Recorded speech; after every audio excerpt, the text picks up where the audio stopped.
and some of them have been around for a really long time and some are a little bit newer, but the one that has been speaking to me the most is this wonderful opportunity that these monks have had as they've crossed the United States, trying to be in a space of peace and to bring more peace to what we have.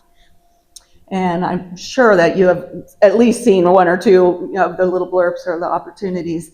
But what struck me is that, of course, there were some people who were maybe not as nice to them as they should have been, or maybe who had negative things. And they just blessed them and sent them peace and went on with their walk. And so that's part of what we're trying to do today, is to learn that opportunity to just be and to be in peace. And so here's what they have to say about the mission that they had been on. We walk not to protest, but to awaken the peace that already lives in each of us. We wish to promote compassion, national healing, and unity. Any progress towards peace is a positive outcome.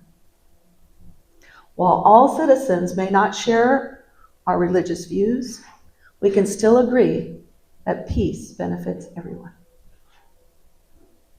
The walking itself cannot create peace, but when someone encounters us, whereby, whether it's on the road or online or through a friend, when our messages touch something else within, it becomes deeper, and it awakens the peace that has always lived quietly in their own heart.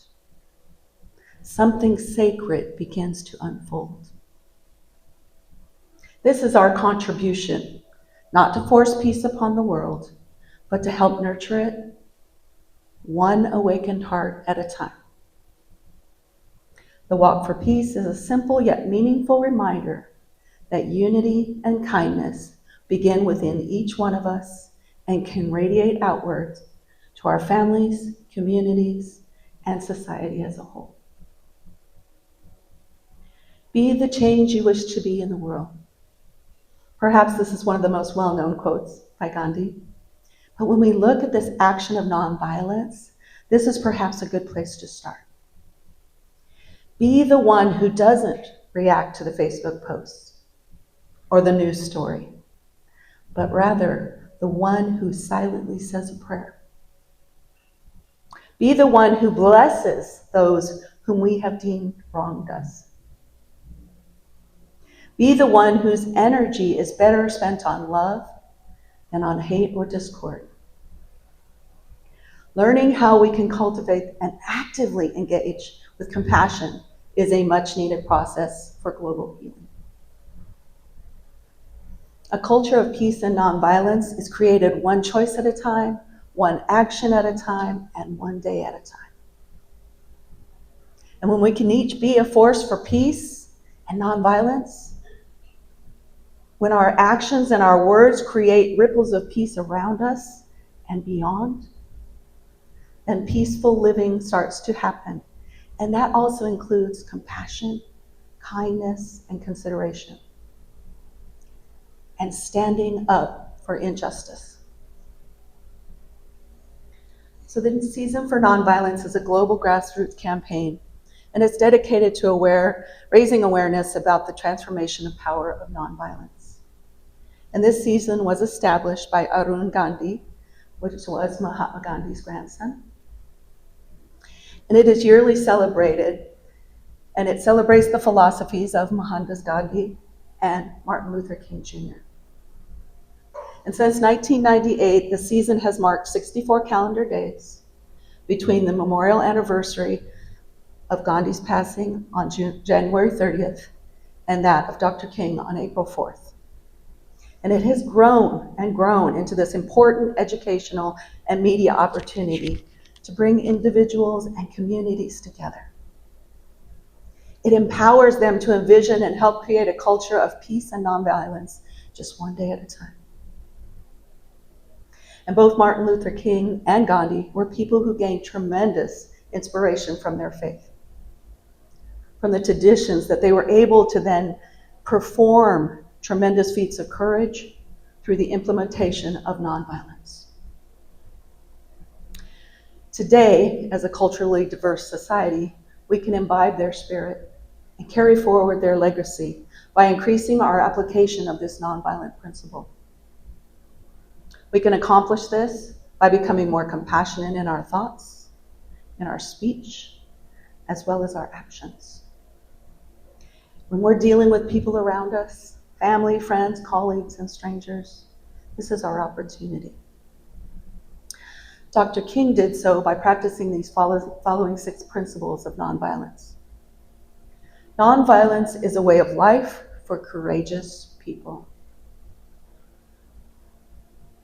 The purpose of nonviolence is the creation of a beloved community. Nonviolence seeks to defeat injustice, not people.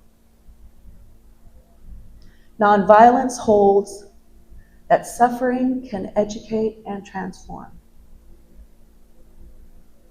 Nonviolence chooses love instead of hate. And lastly, nonviolence believes that the universe is on the side of justice. And of course, there are many, many, many other leaders besides Dr. King and Gandhi who have spread this message of nonviolence. A few that come to my mind, or came to my mind when I was writing this, are Cesar Chavez, President Nelson Mandela, His Holiness the Dalai Lama, even Reggie Jackson, who we lost recently. And over the course of the history, we've been blessed with these leaders who broke from the norm, and they declared that there is a better way. And when you discover that everyone is contained in you, and you are contained in everyone, then you have realized that the unity of life, which is the divine ground from existence, then you're not just a person. You become a beneficial force. And wherever you go, wherever you live, those around you will benefit from you, from your life and your presence. Even if you're an unassuming man or woman in the community, if only one of you has the courage to lead a nonviolent life, then they will make a contribution. And it will slowly inspire others to make more contributions. Because human nature responds to such examples. We've all heard of, dropping the stone and watching the ripples go out. That is true in every factor of our lives. So when we can say, whatever comes, we will not be afraid because the divine self is within us, then this resoluteness and faith will enable us to work free from tension, agitation, and fear of defeat. The person who works in this way is at peace because he or she is not anxious about the results. Now I'm going to let you in on a little conspiracy, but first let me be clear on what I mean by conspiracy. The word conspiracy is made up of 2 words, con and spire, and that actually means breathe together. We are being deliciously enveloped by a growing spiritual conspiracy that is increasing in numbers around the globe that are breathing together. Old structures are starting to crumble around us, and we are conspiring to breathe new life and a new way of living into our world. We know that no matter how crazy things look on the surface, the universe is conspiring to shower us with blessings. On the surface of our world right now, there is war, there's violence and craziness, and it may seem very dark. But calmly and quietly, at the same time, something is happening underground. An inner revolution is taking place, and certain individuals are being called to a higher light. It is a silent revolution from the inside out and from the ground up. This is a global cooperation that has sleeper cells in every nation in this planetary system, in this spiritual conspiracy. You won't likely see them on TV. You won't read about them in the newspaper. And you probably won't hear about them on the radio. Because they don't seek glory. They don't wear any uniforms. They come in all shapes and sizes, colors, and styles. They're in every country and culture of the world, in the cities big and small, mountains and valleys, farms and villages, tribes and remote islands. Most of them work anonymously, seeking not recognition of the name, but profound transformation of life. Working quietly behind the scenes, you could be passing by one of them on the street and not even know it. They go underground, not concerned for who takes the final credit, but simply that the work gets done. Many of them seem to have normal jobs, like minister, musicians. But behind the external storefront is where the deeper work takes place. And with the individual and collective power of our minds and our hearts, they spread passion, knowledge, and joy to all. Some call them a conscious army because together they are co-creating a new world. The orders come from a spiritual intelligence agency, instructing them to drop silent love bombs when no one is looking. And they do this through poems, hugs, music, photography, smiles, kind words, meditation, dance. There's so many ways. But one of my favorites, random acts of kindness. With each, they express themselves in their own unique ways, in their own unique gifts and talents. Be the change you wish to see in the world. That is the motto that fills their hearts. And we know that this is a path, then, to profound transformation. We know that quietly and humbly, individually and collectively, they have the power of all the oceans combined. At first glance, the work may not even seem visible because it is slow and meticulous, like the formation of a mountain. But yet, with the combined efforts, entire tectonic plates are being shaped and moved for centuries to come. Love is the religion that they've come to share, and you don't need to be highly educated or even have exceptional knowledge to understand it. Love arises from the intelligence of the heart, embedded in that timeless evolutionary pulse of all living beings. So be the change you wish to see in the world. Nobody else can do it for you. Yet don't forget that that spiritual conspiracy is there supporting you. And guess what? They're recruiting right now.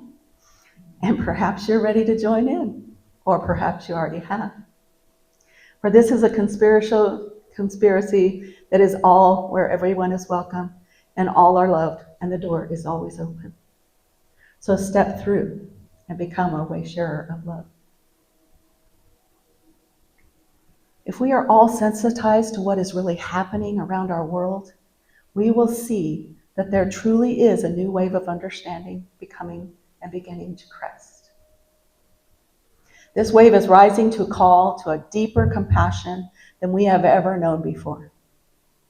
And as it lifts us to a new perspective, we are being called to look beyond the trauma drama that the media pummels us with every day. Metaphorically speaking, it's preparing to die, and a new culture, a new way of being human, is preparing to be born. To echo the words of Lynn Twist, we must begin to understand that we are going to have to help hospice an old way of life that no longer works, and midwife a new one that does. I love the visual that gives us. It is now the time to take that God-sized step backwards and see everything through the eyes of compassion and a compassionate universe. It is about the evolution of our species, which includes all of us. So let us be sure that we are ushering in that new way of human being with reverence and gentle care for all. We can all be the midwife to this new way of life, this new way of being.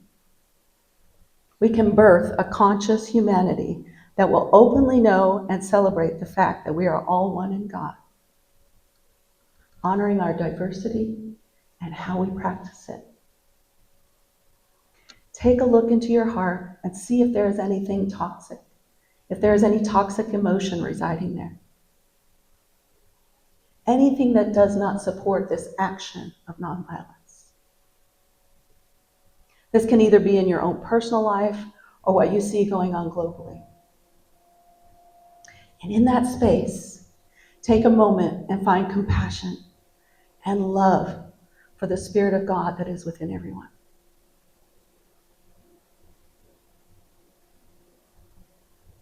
A new way of being human begins with you and me. It begins with love and compassion for every living being. Prayer from the heart can achieve what nothing else in the world can, said Gandhi. And quoting Dr. King, I believe that the unarmed truth and unconditional love will have the final word in reality. That is why right, temporarily defeated, is stronger than evil triumphant. Let us rise up tonight with greater readiness. Let us stand with a greater determination. And let us move into these powerful days, these days of challenge, to make America what it ought to be. We have an opportunity to make America a better nation. Nonviolence is not sterile passivity, but a powerful moral force that makes for social transformation. And men for years have been talking about war and peace. But now, no longer can they just talk about it. It is no longer a choice between violence and nonviolence in this world. It is nonviolence or non-existence. Again, those were all the words of Dr. King. So think about how long ago that was and how true it is still today. So begin and end each day with a prayer for peace. Let peace begin with you. Each week we sing the words. Today I suggest to you that you live them wholly and embody them and the meaning of them at their core. Yes, there is peace on earth, and it has begun with me. Yes, there is peace on earth, a peace that was meant to be. And so it is.